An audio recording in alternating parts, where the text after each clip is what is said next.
আরকান হাকাম কয় ফরজ? 13 ফরজ। বাহিরে 7টা, ভিতরে 6টা। বাহিরে 7টার ভিতরে 1 নম্বরে শরীর পাক, 2 নম্বরে কাপড় পাক। 1 নম্বরে বলেন বলেন, 1 নম্বরে, 2 নম্বরে, 3 নম্বরে নামাজের জায়গা পাক, 4 নম্বরে 70 টাকা। এভাবেই তো। তাহলে আমি আর শেষগুলো থাক, আমি শুরুতে দুটো নিয়ে একটু আলোচনা করে শেষ করে জায়গায় চলে যাই। 1 নম্বরে শরীর পাক, 1 নম্বরে, 2 নম্বরে কাপড় পাক। যারা পেশাব থেকে পরিচ্ছন্নতা অর্জন না করে তাদের 1 নম্বরে কাপড় না পাক, 2 নম্বরে শরীর না পাক। আর 13 ফরজের যে কোনো একটা ফরজ যদি মিস হইয়া যায় তাহলে তার নামাজ বাতিল, নামাজ হবে না। সজিদায় 1000 বার দিলেও কাম হবে না। ওই লোকটা পেশাব থেকে পরিচ্ছন্নতা অর্জন না করার কারণে তার কাপড় না পাক, আর কাপড় না পাক তো নামাজ হয় নাই, আর নামাজ না হওয়ার কারণেই কবর আযাব। বুঝেন নাই? কবর আযাব ঠেকাবে তো নামাজে, তার নামাজই হয় নাই। বহুত 90% পাবলিক, 90% পাবলিক নামাজি পাবলিক যারা পেশাব করতে যায় জায়গাতে পেশাব করে একটু নাড়াচাড়া দিয়ে পানি দিয়ে 2 আইটি চলে আসে। আছে না নাই? আটা দেওয়ার পরে যে 3 ফুট পড়ছে তা গেছে কোন জায়গা? এ ভর্তি পারে কি পারে না? এই বোতলে যে পানি আছে উবুর করে ফেলাই দেওয়ার পরে কিছুক্ষণ পর উবুর করে রাখবেন, যে তারপরে 2-3 ফুট পড়ে কিনা? পড়ে না?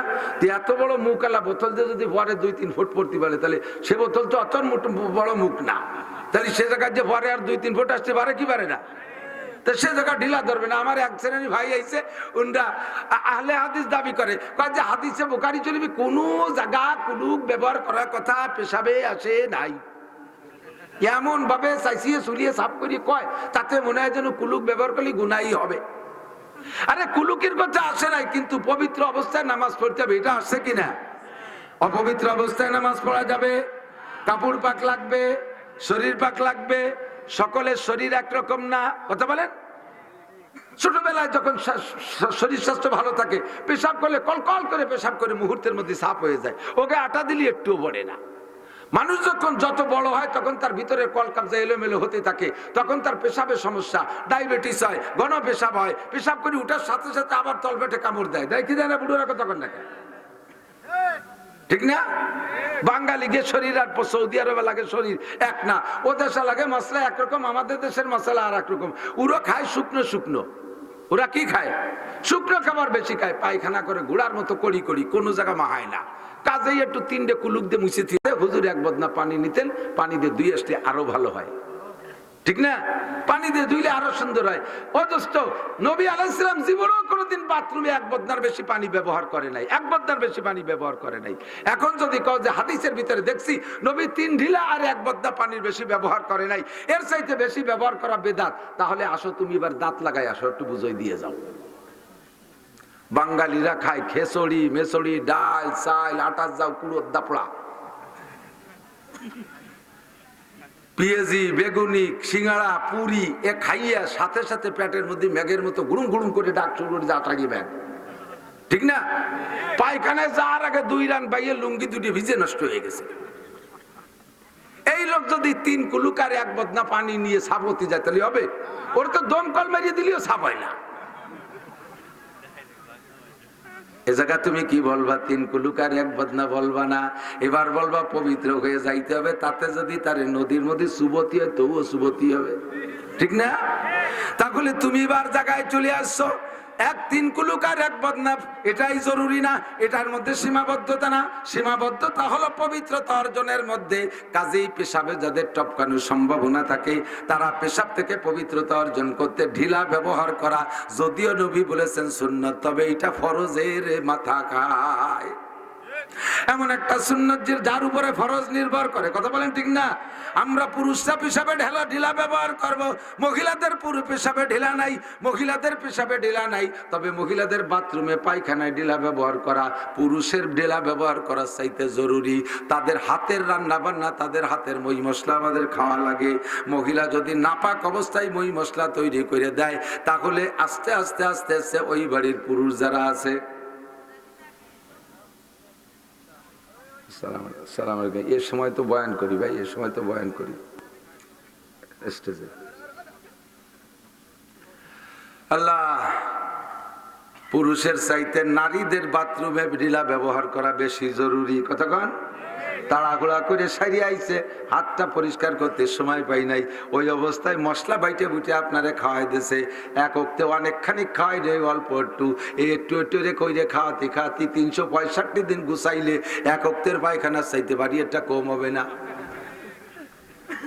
সেদিন এক হিন্দু মায়েরা, একটা হিন্দু মায়েরা পোস্ট করেছে, আমি নিজে চোখে দেখেছি। হিন্দু মায়েরা, এদিক একজন হিন্দু মায়েরা পোস্ট করেছে, আমি 1 বছরে মুসলমানদেরকে 20 কেজি গোমূত্র পান করাইতে সক্ষম হয়েছি।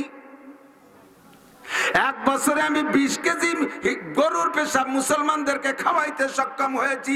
কিসের কিভাবে? কয় রসমালাই, রসগোল্লা, সন্দেশ আর চমচমের ভিতরে দিয়ে একটু একটু করে দিয়ে দিয়ে খাওয়াইতে খাওয়াইতে 1 বছরে 20 কেজি গরুর সেনা খাওয়াইছি। ও মুসলমান, ওরাই কৌশল করে আমাদের পেটের মধ্যে নাপাক ঢুকাই দেয়। আস্তে আস্তে খাইতে খাইতে ইমান দুর্বল হয়ে যায়। যেই বাড়ির মহিলারা পয় পবিত্র অর্জন বেশি ভালো করে না করে, এইভাবে নাপাক আপনাদেরকে খাওয়ায়, ধীরে ধীরে ওই বাড়ির মানুষের ইমান দুর্বল হয়ে যায়। নামাজ ভালো লাগে না, রোজা ভালো লাগে না, ফরজ ভালো লাগে না, ওয়াজিব ভালো লাগে না, সুন্নাত ভালো লাগে না, তিলাওয়াত ভালো লাগে না, মসজিদ ভালো লাগে না, মাদ্রাসা ভালো লাগে না, আলেম উলামা ভালো লাগে না, পীর মাশায়েখ ভালো লাগে না, তবলিগ সরমুনাই ভালো লাগে না, এক কথায় দিন ভালো লাগে না। আস্তে আস্তে দিন থেকে বিমুখ হইতে থাকে।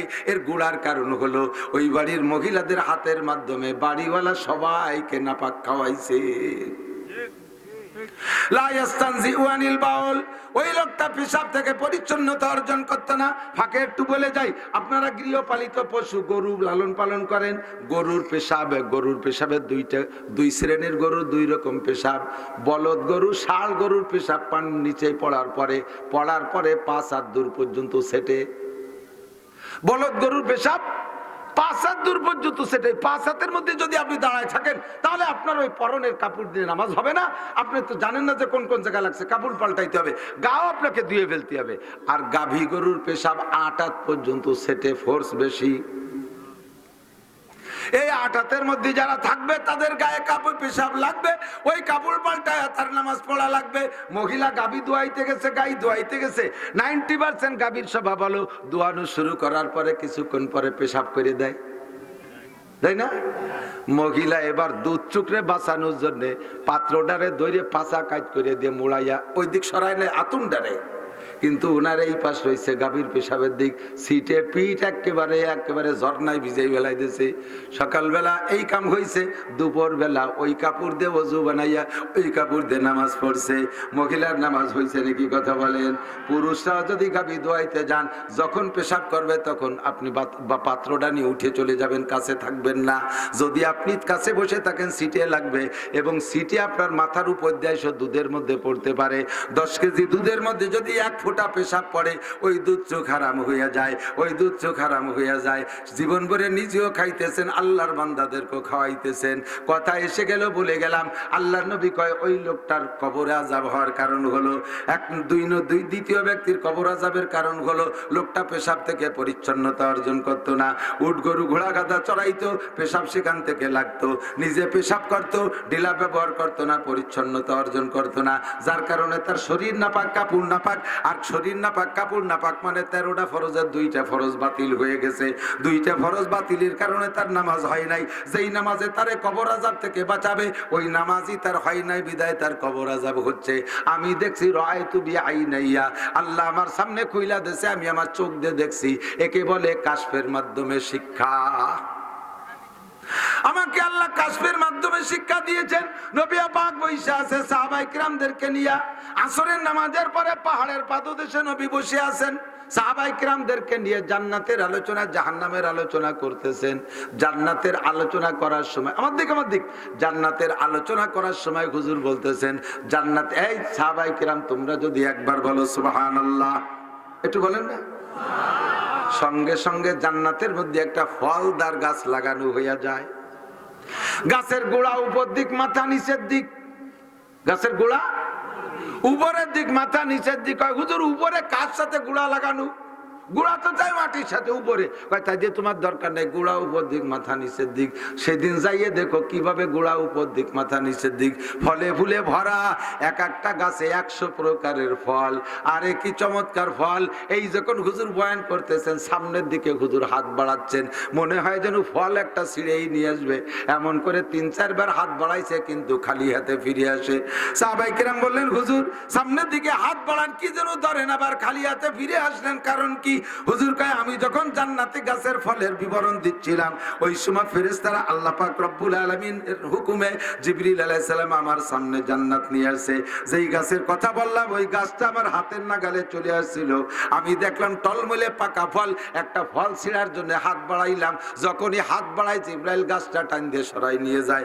আমারে কানে কানে কয়, হুজুর দুনিয়ায় বসে আপনার উম্মতরে এই ফল খাওয়ানো যাবে না, শুধু আপনি দেখে দেখে বলে দেন, বিশ্বাস করলে এই ফল আপনার উম্মতে জান্নাতে ভক্ষণ করবে।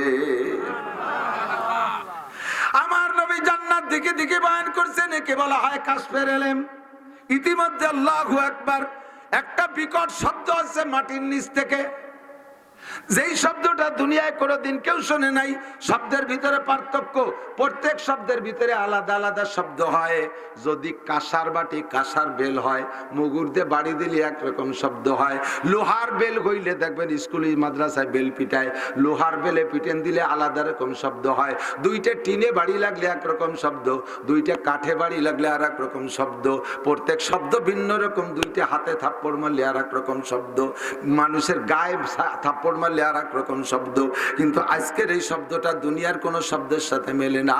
একটা অপরিচিত শব্দ মাটির নিচ থেকে উঠে আসলো, সারা দুনিয়ার মানুষের কানে পৌঁছে গিয়েছিল। শব্দটা শুনে সব মানুষ আতঙ্কিত, কারণ আদম আলাইহিস সালাম থেকে নিয়ে সমস্ত মানুষের জানা আছে কিয়ামত হবে, আর সিঙ্গার ফুক আসবে মাটির নিচ থেকে। এই শব্দটা মাটির নিচ থেকে আসা শুই না, মানুষে কিয়ামতের সিগন্যাল মনে করে ভয়ে আতঙ্কিত। মদিনায় যারা ছিল দৌড়ে চলে আসছে নবী পাকের কাছে। সামনে যারা ছিল তারা শব্দ শুনে চক্ষু বন্ধ হয়ে গেছে। নবী পাক বললেন, কি ব্যাপার, তোমাদের চোখ বন্ধ কেন? হুজুর আমার সামিতা আই হাজি সাউদ, হুজুর এই শব্দটা কি আপনি শোনেন নাই? হুজুরকে আমি শুনেছি, তোমরা কি শুনেছো? কয় হ্যাঁ, পুরো মদিনাবাসী শুনেছে। সাহাবায়ে কেরাম বলেন, আইয়ু সাউতিন হাজিহি, হুজুর মাটির নিচ থেকে এই শব্দটা কিসের শব্দ আসলো? হুজুর বললেন, আল্লাহ পাক রব্বুল আলামিন আল্লাহ পাক যেদিন জাহান্নাম তৈরি করেছেন, কমপ্লিট করেছেন জাহান্নাম, সেই দিন জাহান্নামের উপর থেকে একটা পাথর ছেড়ে দিয়েছে। জাহান্নাম কমপ্লিট করছে আজ থেকে 10,000, 20,000, 50,000 বছর আগে নয়, লক্ষ লক্ষ বছর আগে আল্লাহ জাহান্নাম কমপ্লিট করেছে। আমার প্রাণ প্রিয় যুবক পর্দার আড়ালের মা বোনরা একটু লক্ষ্য করো, শোনা আমার প্রাণ প্রিয় বন্ধুরা একটু খেয়াল করো। এই পাথরটা উপর থেকে ছেড়ে দিয়েছে আল্লাহ পাক জাহান্নাম কমপ্লিট কইরা, তার গভীরতা আন্দাজ করার জন্য। আল্লাহ তো জানে, ফেরেশতাদেরকে বোঝানোর জন্য জাহান্নাম আমি কত গভীর বানাইলাম। ওই পাথরটা আল্লাহ পাক জাহান্নাম কমপ্লিট করে ছেড়ে দিয়েছে। পড়তে পড়তে পড়তে পড়তে পাথরটা আজকে যাইয়া জাহান্নামের তলদেশে পড়ছে, আর সেখান থেকে শব্দটা উঠে আসছে। ছোটরা কথা বলো না, জাহান্নামের তলদেশে পাথরটা গিয়ে আজকে পড়ছে, শব্দ উঠে আসছে। সাহাবায়ে কেরাম বলেন, হুজুর পাথরটার গায়ে ওজন কেমন? পাথরটা কতটুক? হুজুর বললেন, পাথরটারে যদি জমিনের উপরে রাখা হইতো, আর বর্তমান পৃথিবীতে যত মানব দানব যা আছে সবাই মিলে যদি চেষ্টা করে পাথরটাকে জাগানোর, তাহলে মাটি থেকে সর্বোচ্চ 1 আঙ্গুল পরিমাণ উঁচু করতে পারবে, এর চাইতে বেশি পারবে না। এত বড় পাথর আল্লাহ পাক জাহান্নামের উপর থেকে ছেড়ে দিয়েছে। ওই পাথরটা এই লক্ষ লক্ষ বছর পরে আজকে যে নিচে গেল, তাহলে বুঝে দেখো জাহান্নাম কত গভীর। হুজুর আপনি কিভাবে বুঝলেন? আল্লাহ পাক আমার সামনে খুলে দিয়েছে, আমি তাই দেখেছি। এই দেখার মাধ্যমে আমি ইলম অর্জন করেছি। এসে গেল একটু বলে যাই, কষ্ট হচ্ছে আপনাদের? এবার সাহাবায়ে কেরাম বলে, হুজুর জাহান্নামের মাঝেও লোক থাকবে, উপরেও লোক থাকবে, আরো নিচেই থাকবে, আরো নিচেই থাকবে। এত গভীরে কারা থাকবে? এত গভীরে কারা থাকবে? হুজুর বললেন, ইন্নাল মুনাফিকিনা ফিদ দারকিল আসফালি মিনান নার, জাহান্নামের ওই সবচাইতে তলদেশে যারা থাকবে তারা হলো আমার উম্মতের মুনাফিক উম্মত। আল্লাহর যুবক আমার দিক থেকে নাড়াচাড়া করিস না, যারা মুনাফিক